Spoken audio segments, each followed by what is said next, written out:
Père, du Fils et du Saint-Esprit, ainsi soit-il. Eh bien, chers frères, nous fêtons aujourd'hui Sainte Gertrude, donc une sainte allemande, une religieuse cistercienne.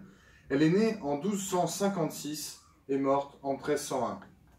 Orpheline, très probablement, elle est laissée à l'âge de 5 ans à la direction d'un monastère de religieuses cisterciennes, où elle va bénéficier à la fois de la règle de Saint Benoît pour l'organisation de la vie pratique du monastère et de la direction spirituelle des dominicains qui assurent l'aumônerie du monastère.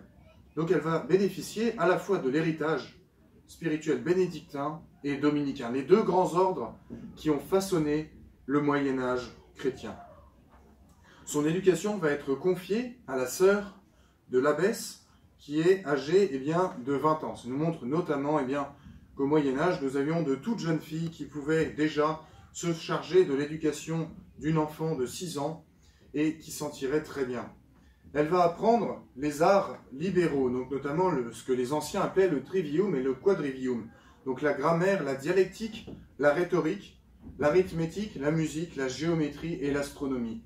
Ce qui nous montre aussi au passage que, bien en temps de chrétienté, les femmes ont toujours été éduquées. Et justement parce qu'elles avaient une fonction principale et majeure, celle que va avoir cette jeune moniale de 20 ans chargée d'éduquer notre Sainte Gertrude, c'est de transmettre la culture, transmettre la civilisation chrétienne. C'est éminemment bénédictin.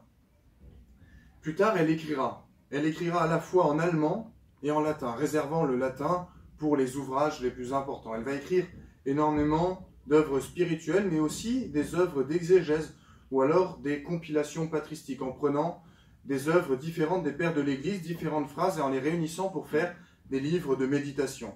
Donc c'est vraiment une sainte qui va avoir une influence considérable sur la spiritualité. Nous y reviendrons. Elle est, à 25 ans, elle fait sa profession. Et alors, c'est le début d'une vie mystique intense. Elle a une vision peu après cette profession. Elle renonce alors à tout ce qui est culture profane pour ne plus s'attacher qu'à Dieu seul.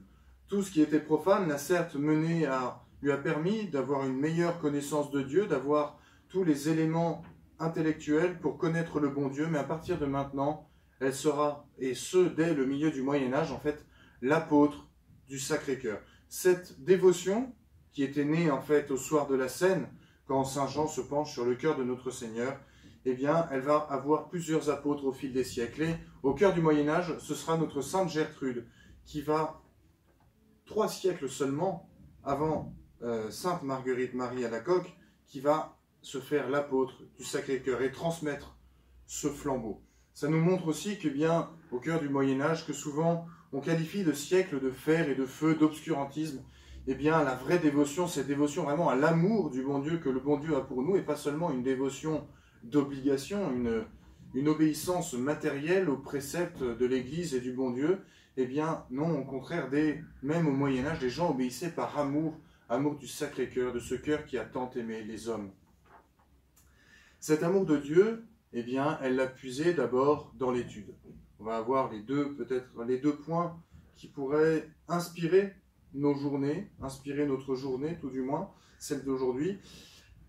D'abord, c'est que l'étude des choses saintes, la lecture des écrits spirituels vont la porter à l'amour de Dieu. D'abord, elle va chercher à connaître pour aimer, parce qu'on ne peut pas connaître, on ne peut pas aimer ce qu'on ne connaît pas.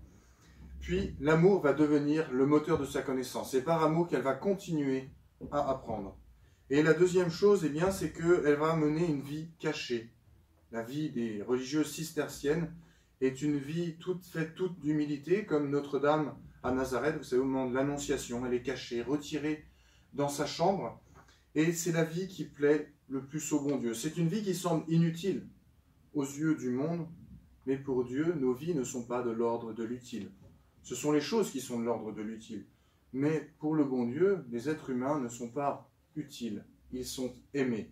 En effet, le bon Dieu nous a créés, non pas pour ajouter quelque chose à sa gloire, qui était de toute façon immense, mais parce que dans un débordement d'amour, il a voulu faire participer une créature qui lui ressemble à sa gloire du ciel.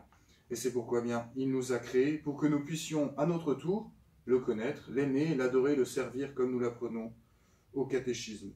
On en revient à nouveau à cela, à l'amour. Il nous a créés par amour pour que nous puissions l'aimer. C'est en effet ce que nous dit Saint Jean. Dieu a tant aimé le monde qu'il a livré son Fils unique pour nous sauver. Et un peu plus loin, Saint Jean continue, et c'est peut-être la phrase qui pourrait guider notre journée. Et nous n'avons fait que connaître l'amour que le bon Dieu a pour nous, et nous y avons cru. Au nom du Père, du Fils et du Saint-Esprit, ainsi soit-il.